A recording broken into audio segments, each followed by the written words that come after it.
Good morning students. आज हम class 9th chemistry का चैप्टर नंबर 2 क्या हमारे आसपास पदार्थ शुद्ध हैं उसका सेकंड पार्ट स्टार्ट करने जा रहे हैं। इससे पहले मैंने फर्स्ट पार्ट में आपको शुद्ध पदार्थ क्या है वो बताया था, मिश्रण क्या है वो बताया था, और हमने इसमें तत्व तथा यौगिक पढ़ा था। अब हम सेकंड पार्ट स्टार्ट करेंगे विलयन से।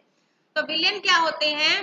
दो या दो से अधिक पदार्थों द्वारा बने सममांगी मिश्रण को विलयन कहते हैं। ठीक है, किसे कहते हैं विलयन? दो या दो से अधिक शुद्ध मतलब सममांगी जो मिश्रण होगा, जो एक दूसरे में बिल्कुल डिजोल्व हो जाएगा, उसमें उसे हम क्या कहते हैं? विलयन कहते हैं। दो या तीन हमने मिला दिया, वो एक दूसरे में बिल्कुल मिक्स हो गए, तो ऐसे सॉल्यूशन को हम क्या बोलेंगे? विलयन बोलेंगे। जैसे शरबत है, नींबू पानी है। ठीक, अब ये जो विलयन है इसमें दो अवयव होते हैं, दो कंपोनेंट्स होते हैं। एक होता है सॉल्वेंट और एक होता है सोल्यूट। मतलब एक होगा विलायक और एक होगा विलय। विलायक क्या होता है? जो विलयन में अधिक मात्रा में होता है, जिसकी क्वांटिटी ज्यादा होती है वो विलायक होता है, और जिसकी क्वांटिटी कम होती है वो क्या होता है? विलय होता है। माना हमने उसमें एक गिलास पानी में एक चम्मच हमने चीनी डाली, तो जो एक चम्मच चीनी है वो क्या है? विलय है, और जो पानी है वो क्या है? विलायक है। ठीक है, जैसे देखो नींबू और जल का विलयन, जल क्या है? विलायक है, नींबू विलय है। सोडा और जल का विलयन, जल विलय, क्योंकि मोस्टली क्वांटिटी जल की ही ज्यादा होती है, और जो चीजें उनकी कम होती है। आयोडीन तथा अल्कोहल का विलयन, अल्कोहल विलायक है और आयोडीन विलय, क्योंकि अल्कोहल की क्वांटिटी ज्यादा होती है और आयोडीन की क्वांटिटी ज्यादा होती है। मतलब दोनों चीजों में जिसकी क्वांटिटी ज्यादा होगी वो विलायक होगा। विलयन के गुण। विलयन एक समांगी मिश्रण है। विलय तथा विलायक के कणों का आकार लगभग समान होता है। विलयन में विलय के कणों का आकार अत्यंत सूक्ष्म होता है, अतः विलयन के कणों को आंख या सूक्ष्म दृष्टि से नहीं देखा जा सकता। मतलब विलयन के जो कण होते हैं, अगर हम चीनी उसमें मिक्स कर दे तो हम नॉर्मल आई से नहीं देख सकते कि इसमें चीनी के जो कण है वो कहाँ है। ठीक है, तो उनके जो कण होते हैं वो छोटे होते हैं। विलयन प्रकाश को परिकीर्णित नहीं करता है यदि विलयन के कण अत्यंत सूक्ष्म होते हैं, क्योंकि विलयन के जो कण होते हैं वो मतलब प्रकाश को स्कैटरिंग नहीं करता है, क्योंकि विलयन के कण क्या होते हैं? सूक्ष्म होते हैं। विलयन के कण अस्थायी होते हैं, अतः विलयन में से विलय के कणों को सामान्य प्रक्रिया द्वारा पृथक नहीं किया जा सकता। जो उनके कण होते हैं वो स्थायी होते हैं, उनको हम नॉर्मली अलग नहीं कर सकते हैं। विलयन के प्रकार। ठोस और ठोस में मिश्रण। पीतल तथा कॉपर का मिश्रण धातु। ठोस का द्रव में विलयन। विलयन कितने प्रकार होते हैं? 9 प्रकार। ठोस ठोस, ठोस द्रव, ठोस गैस, द्रव ठोस, द्रव द्रव, द्रव का गैस में विलयन, गैस का ठोस में विलयन, गैस का द्रव में विलयन, गैस का गैस में विलयन। ये सब क्या है?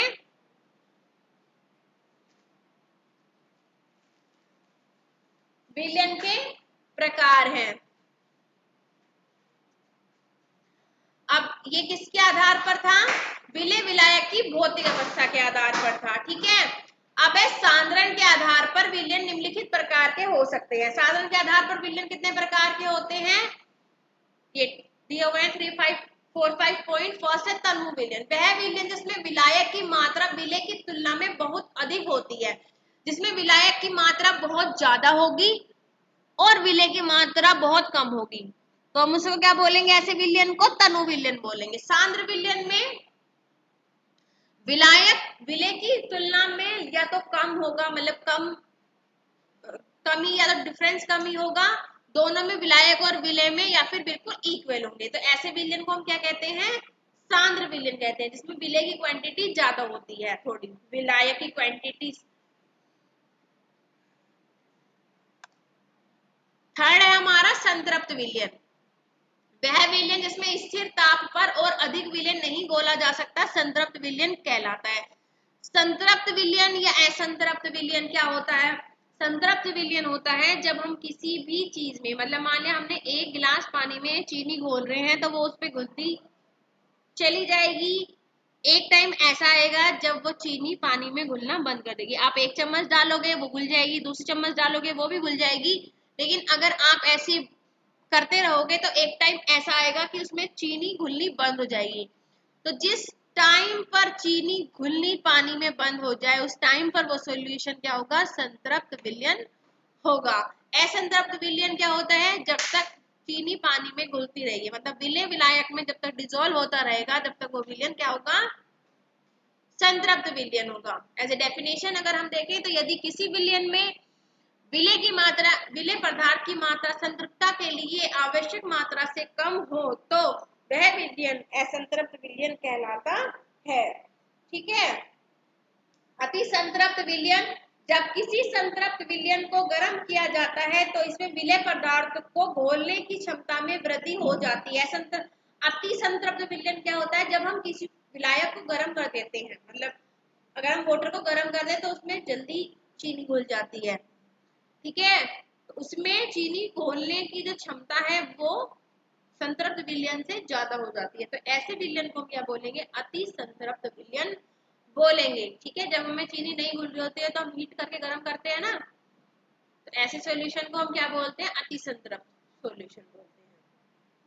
विलयन की सांद्रता, विलयन की सांद्रता क्या है, विलय की मात्रा, किसी भी विलयन में विलय की मात्रा क्या होती है, ये रहा विलय की मात्रा विलयन की सांद्रता कहलाती है।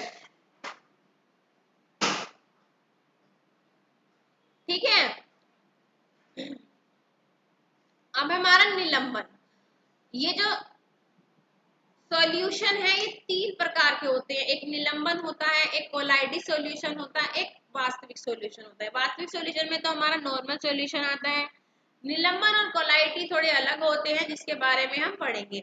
यह एक विषमांगी मिश्रण है, इसमें परिक्षेपित कणों का आकार 10-3 सेंटीमीटर और 10-4 सेंटीमीटर या इससे अधिक होता है। यह अस्थायी होते हैं, उदाहरण नदी का गंदा जल, मृदा का जलीय विलयन, विलयन वायु में धुआं, पेंट आदि। निलंबन क्या होते हैं, ये विषमांगी मिश्रण होते हैं, मतलब पानी में ये घुलते नहीं है, इनके कणों का आकार जो है वो थोड़ा बड़ा होता है, जिसको हम इजीली नेक्ड आइज से भी देख सकते हैं, मतलब हम अपनी आंखों से देख सकते हैं। अगर हम पानी में मिट्टी घोलते हैं या रेत घोलते हैं वो हमें दिखाई देता है, रेत हम अलग से देख सकते हैं और मिट्टी भी अलग से देख सकते हैं। ठीक है, वायु में जो धुआं उड़ता है उसको हमें वो दिखाई देता है, तो वो क्या है, निलंबन है। विषमांगी मिश्रण जो होगा वो क्या होगा, निलंबन होगा। निलंबन के क्या गुण है, ये कण हम आंखों से देख सकते हैं, ये निलंबित कण प्रकाश की किरणों को फैला देते हैं, मतलब स्कैटर्ड कर देते हैं। जब इसे शांत छोड़ देते हैं तो ये कण नीचे की ओर बैठ जाते हैं, मतलब अगर हम मिट्टी को जब तक पानी में घोलते रहेंगे जब तक वो घुलती रहेगी, लेकिन एक टाइम ऐसा आएगा कि वो घुलना बंद कर देगी। ठीक है, वो जब हम उसे घुलेगी नहीं, मतलब हम उसे घोलते रहेंगे तो हमें ऐसा लगेगा कि वो घुल गई है, लेकिन जैसे हम उसे छोड़ देंगे पानी को थोड़े टाइम के लिए तो मिट्टी क्या होगी, वो नीचे बैठ जाएगी। ठीक है, फिर कोलाइडी विलयन, यह भी एक विषमांगी मिश्रण है, लेकिन इनके कणों का जो आकार है वो थोड़ा छोटा होता है निलंबर के अकॉर्डिंग, तो इनको हम अपनी नेक्ड आई से नहीं देख सकते। इनको हमें देखने में ये ऐसे ही लगेंगे विलयन है, लेकिन ये थोड़े थिक होते हैं।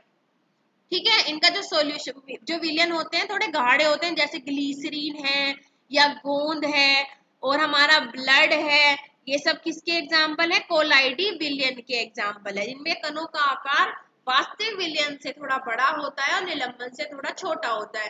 अब जैसे विलयन में विलय और विलायक होते हैं, ऐसे ही कोलाइडी विलयन में परिक्षिप्त अवस्था और परिक्षेपण माध्यम होता है। परिक्षिप्त अवस्था क्या होती है, वह प्रवस्था जिसमें पदार्थ कोलाइडी कणों के रूप में परिक्षेपित हो रहता है, परीक्षित प्रवस्था कहलाती है। उदाहरण विलय, मतलब जो विलय होता है वही परीक्षित प्रवस्था है, वैसे ही परीक्षित प्रवस्था होती है। जो विलायक में घोला जाता है, मतलब जो घोलने का काम करता है, जिसकी क्वांटिटी कम होती है ये कह सकते हो, या फिर जो जिसमें कोलाइडी कणों के रूप में परिक्षेपित होते हैं, मतलब विलायक में जो कण होंगे उसको हम क्या बोले, परीक्षित अवस्था बोले। जैसे कि विलय भी क्या है, एक परीक्षित अवस्था ही है। परिक्षेपण माध्यम क्या होगा, विलायक होगा। ठीक है, जिसमें परीक्षित अवस्था या विलय के कण मिक्स रहेंगे या घुले हुए रहेंगे, उसको हम परिक्षेपण माध्यम बोलेंगे। ठीक है, कोलाइडी विलयनों का वर्गीकरण, ये भी द्रव और गैस होता है, जैसे कोरा द्रव और गैस का एग्जाम्पल है कोरा, ठोस और गैस का एग्जाम्पल है धुआं, गैस द्रव का एग्जाम्पल है शेविंग क्रीम, द्रव का एग्जाम्पल है दूध, ठोस और द्रव का एग्जाम्पल है मैग्नीशिया मिल्क या कीचड़, गैस और ठोस का एग्जाम्पल है फोम रबड़ स्पंज प्यूमिस, द्रव और ठोस का एग्जाम्पल है जेली, ठोस और ठोस का एग्जाम्पल है रंगीन रत्न या दूध या कांच। ठीक है, अगर द्रव और गैस के जो कोलाइडी सॉल्यूशन है उसको हम एरोसोल बोलते हैं, ठोस और द्रव को गैस को भी एरोसोल बोलते हैं, गैस और द्रव का जो है उसे हम फोम बोलते हैं, द्रव और द्रव का इमल्शन या पायस बोलते हैं। ये इनके नाम हैं जो कोलाइडी विलयनों को बोला जाता है। ठीक है, कोलाइडी विलयन के नाम परिक्षेपण व्यवस्था के नाम पर आधारित है।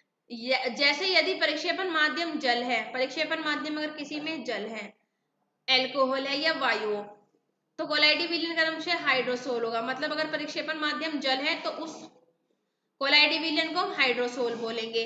अगर परिक्षेपण माध्यम एल्कोहल है तो उसे हम क्या बोलेंगे, एल्कोसोल बोलेंगे। अगर परिक्षेपण माध्यम बेंजीन है तो उसे हम क्या बोलेंगे, बेंजोसोल बोलेंगे, या उसको वायु है तो एरोसोल बोलेंगे। ठीक है, कोलाइडी विलयन के गुणधर्म, एक कोलाइडी विषमांगी मिश्रण होता है। ये क्या होता है, विषमांगी मिश्रण होता है। इनके कणों का आकार छोटा होता है जिनको हम अपनी आई से नहीं देख सकते। कोलाइडी विलयन इतने बड़े होते हैं कि प्रकाश किरण को फैला देते हैं। कोलाइडी थोड़े से स्थायी होते हैं, जब इनको शांत छोड़ देते हैं तो ये कण तल पर बैठ जाते हैं।